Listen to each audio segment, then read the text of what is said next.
Bonjour à vous, jeunes passionnés de paléontologie.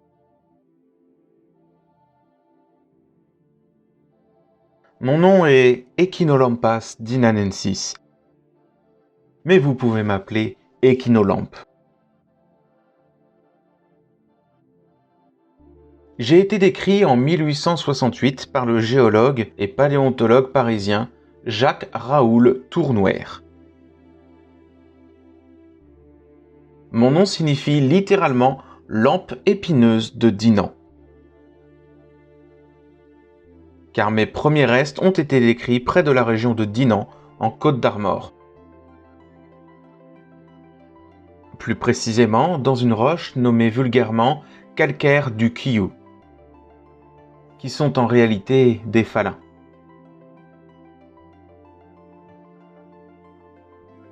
N'ayant pas de vertèbres, je suis donc un animal invertébré.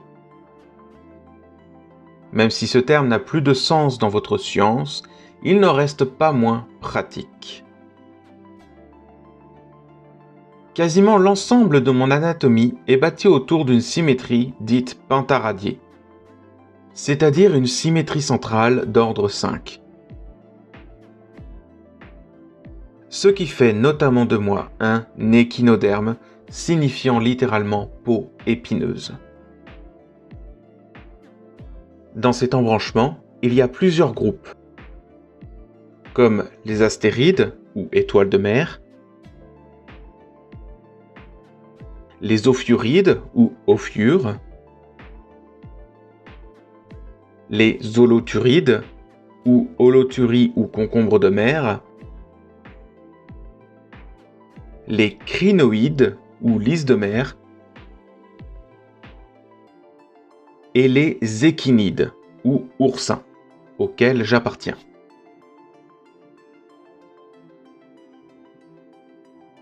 Nous sommes caractérisés par un squelette constitué de plaques soudées en calcite, nommé un T. Ce T est arrondi et couvert d'un système de défense efficace, des piquants nommés radioles. Excepté à l'état de larve, nous, oursins, vivons sur le fond de l'eau. Nous sommes donc des animaux benthiques. Il existe classiquement deux types d'oursins. Certains sont dits réguliers, car leur bouche est à l'opposé de l'anus, comme une espèce contemporaine de mon vivant, Arbacina monilis.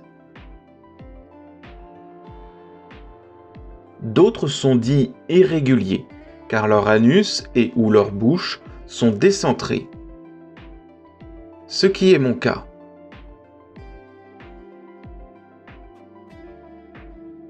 Sur ma face qui est contre le sédiment, appelée face orale, il y a ma bouche, légèrement décentrée vers l'avant, autour de laquelle se trouvent des canaux ambulacraires nommés des sillons buccaux.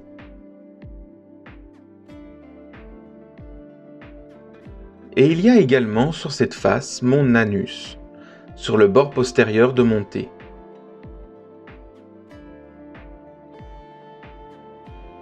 Sur mon dos, nommé face apicale, il y a 5 ambulacres ou pétales très longs,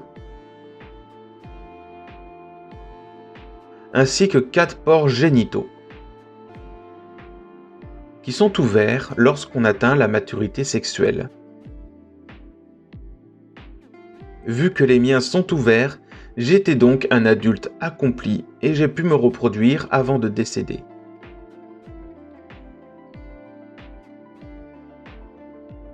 J'ai un régime alimentaire dit sédimentivore. Mes radioles et mes podia, qui me servent à me déplacer, filtrent le sédiment et en acheminent, via mes sillons buccaux, les particules nutritives jusqu'à ma bouche, où ils seront broyés par ma lanterne d'Aristote, qui compose ma mâchoire. j'ai vécu à une dizaine de mètres de profondeur, dans un secteur proche d'une plage.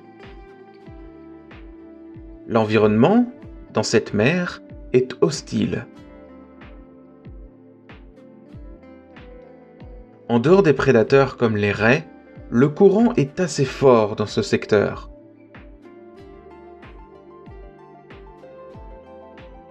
Mes cousines contemporaines Parascutella faujazi sont devenues de plus en plus fines au cours de leur évolution, et ce pour résister à un courant hydraulique important.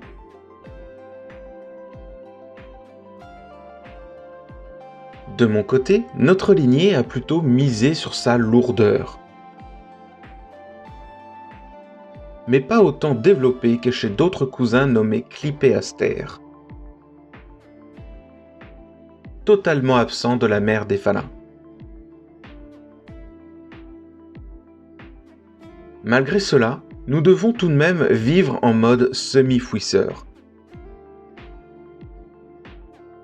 Être enfoui en partie dans le sédiment pour pouvoir résister un peu mieux au courant.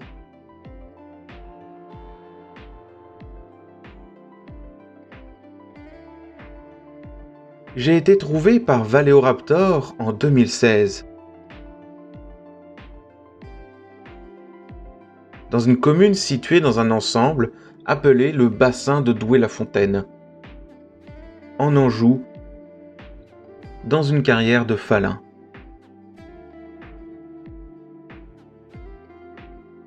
Les Faluns sont des sables marins consolidés très riches en fossiles, qui se sont déposés il y a environ 11 millions d'années. À cette époque, nommée le Tortonien, l'océan Atlantique rentrait dans les terres de l'ouest de la France, en une mer intérieure nommée mer des Faluns. L'eau était aux alentours de la vingtaine de degrés Celsius. Et il y avait beaucoup de vie.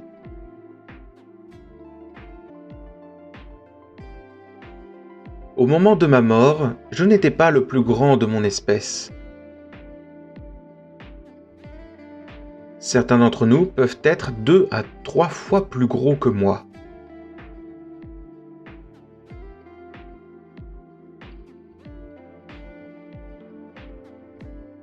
J'étais sur un sédiment grossier, avec des graviers de quartz arrondis.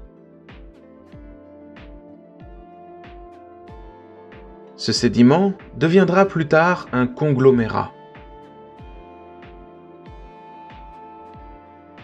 À ce moment précis, il y a eu un arrêt de sédimentation. Le sédiment sur lequel j'étais s'est durci par un phénomène nommé la diagenèse. Et des organismes ont colonisé la face apicale de mon thé. Des microscopiques animaux vivant en colonie, nommés bryozoaires,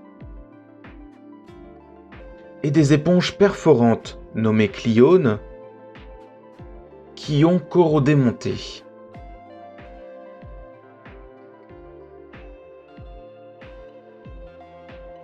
Est-ce que ce phénomène a été à l'origine de ma mort anticipée? Je ne me souviens pas.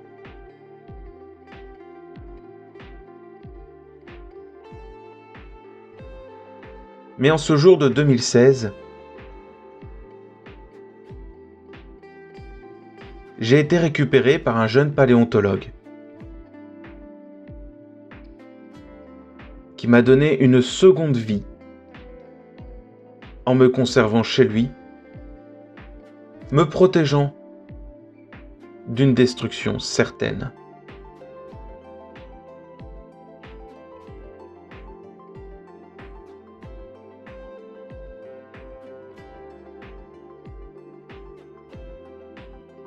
Je m'appelle Echinolampas dinanensis. Merci de m'avoir écouté et je vous souhaite une belle et bien longue vie.